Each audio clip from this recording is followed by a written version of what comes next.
Buenos días, mi nombre es Caroline Martínez Melo y en el presente video daré una explicación general acerca del tema medidas cautelares en Colombia. Una realidad evidente con la que nos encontramos el día de hoy es que el sistema legal colombiano se encuentra congestionado debido a los miles de usuarios que acuden diariamente a las diferentes jurisdicciones para resolver sus controversias. Esto ha logrado que los tiempos en que los juzgados adelantan cada caso en específico se hagan extensos y se corra el riesgo de que al momento en el que el juez llegue al fallo, éste resulte totalmente inservible debido a que se pierde el objeto del litigio por falta de protección. Es por esto que desde hace años se creó en Colombia la institución de las medidas cautelares, cuyo objeto principal es prevenir que el derecho que se encuentra en litigio se pierda debido a la demora del fallo. Entonces, para empezar a desarrollar la definición de medidas cautelares, lo primero que hay que anotar es que si nos basamos en el título primero del libro cuarto del Código General de Proceso, que se titula Medidas cautelares, nos vamos a encontrar con que no hay una definición específica de las mismas. Por ende, para dar una correcta definición, nos vamos a apoyar en la planteada por la Corte Constitucional en la sentencia C.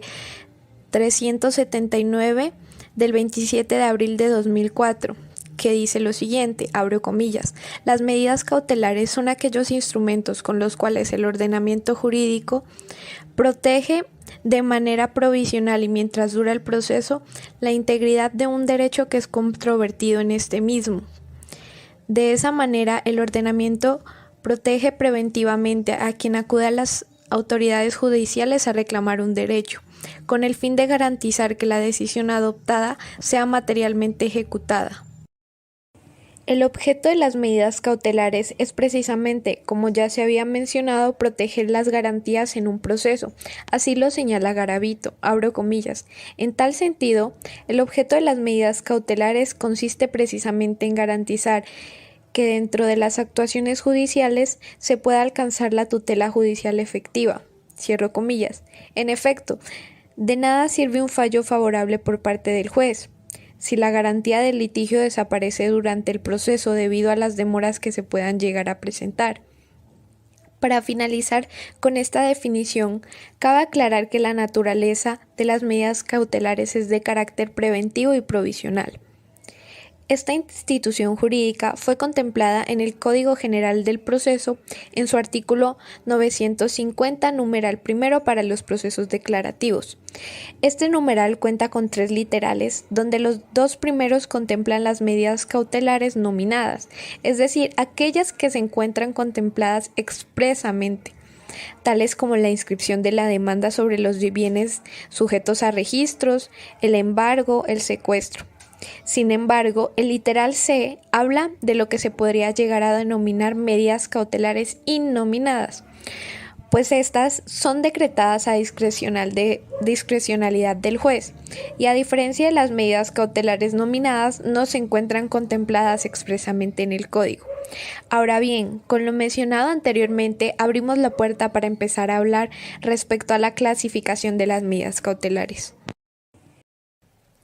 Respecto a este tema hay muchas clasificaciones que se han dado por parte de la doctrina a lo largo del tiempo, pero para el efecto del presente video solo analizaremos la clasificación de las medidas cautelares por el tratamiento legal.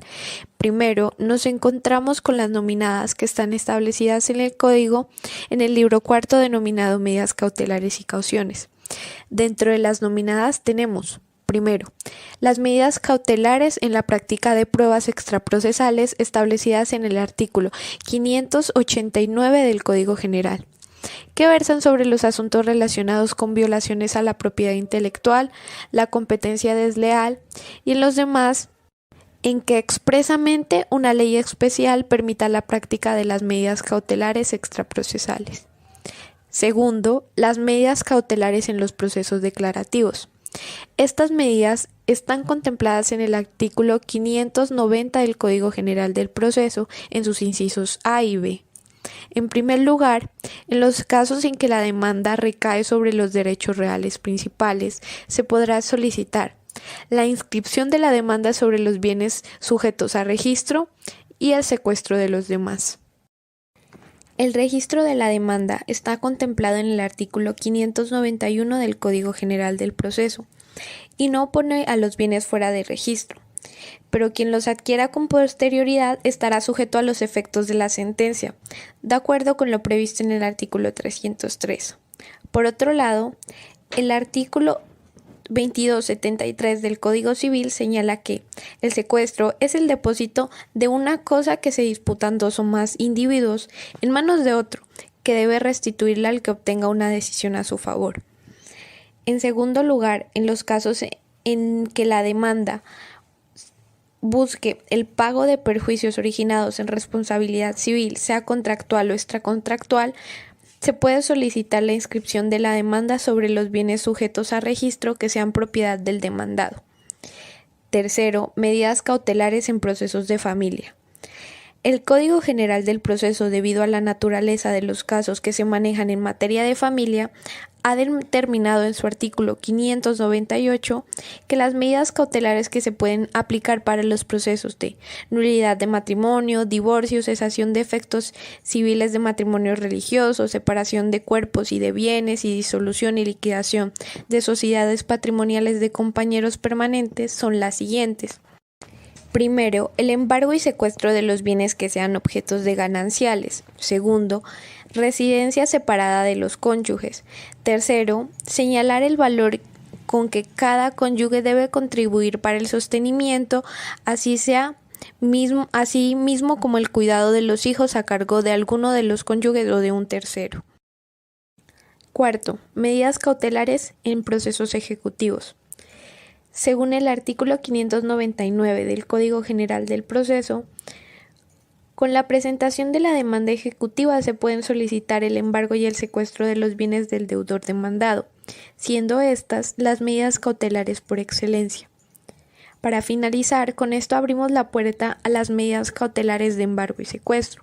Primero nos encontramos con el embargo, que es definido como la afectación de bienes en un proceso con diferentes finalidades según la clase del proceso principal que se adelanta, es decir, le proporcionará al juez los medios necesarios para la eficaz ejecución procesal. El artículo 593 del Código nos establecerá cómo se procederá para efectuar los embargos. Por otro lado, el secuestro, como ya lo habíamos anotado anteriormente, genera la aprehensión material de los bienes y las restricciones a la posesión o tenencia que en ellos exista. El artículo 595 del Código General nos establecerá cuáles reglas se aplicarán para el secuestro de los bienes. Para finalizar con la clasificación nos encontramos con las medidas cautelares innominadas. Las medidas cautelares innominadas fueron incorporadas al sistema legislativo colombiano por el Código General del Proceso en el literal C del numeral primero del artículo 590, el cual señala lo siguiente, abro comillas, cualquier otra medida que el juez encuentre razonable para la protección del derecho objeto de litigio, impedir su infracción o evitar las consecuencias derivadas de la misma, prevenir daños, hacer cesar los que se hubieran causado o asegurar la efectividad en la pretensión. Cierro comillas. Estas medidas, como se pueden evidenciar a simple vista, no están señaladas expresamente en el código. Para finalizar con el video, le daremos respuesta al siguiente interrogante, y es, ¿cuáles son los requisitos generales para la procedencia de medidas cautelares? En términos generales, quien solicite la medida cautelar deberá acreditar principalmente dos cosas. La primera, la legitimidad y el interés para solicitar la medida. La segunda, la existencia de la amenaza o vulneración. Pero, además de lo anterior, es relevante que el interesado en el decreto y la práctica de la medida cautelar explique con suficiencia y desde el momento mismo de su solicitud por qué su petición está prevalida de la apariencia de un buen derecho, a efecto del que el juez haga la ponderación necesaria para su decreto. Pero ustedes se preguntarán, ¿qué es la apariencia de un buen derecho? Aun cuando en sentido general el interesado solo debe acreditar su interés y la existencia de la amenaza o vulneración que pretende contrarrestar con la medida, lo cierto es que el juez está obligado a determinar si el demandante le asiste el llamado fumus bonis iuris, que es la valoración inicial que debe hacer el juez sobre cuáles son las probabilidades de éxito de la demanda, a partir de los hechos supuestos y de las pruebas del proceso. Esta situación resulta muy complicada porque debe quedar claro que este ejercicio no comporta un prejuzgamiento por parte del juez. Entonces, como se observa, las medidas cautelares son un mecanismo que se utiliza para proteger las garantías del proceso, sin llegar a afectar la calidad del mismo y sin llegar a presionar o afectar la decisión del juez, quien siempre debe fallar en derecho a pesar de los tiempos y procedimientos que esto conlleve. Por lo anterior, cuando se soliciten medidas cautelares, se debe tener en cuenta la proporcionalidad y el nexo que tengan con las pretensiones que se solicitan, pues no deben ser distantes a lo que se desea obtener, por cuanto se estaría afectando el fin del ordenamiento jurídico. Con esto concluyo el tema medidas cautelares en Colombia, y no me despido sin antes agradecerla por la atención prestada. Muchas gracias, nos vemos en la próxima oportunidad.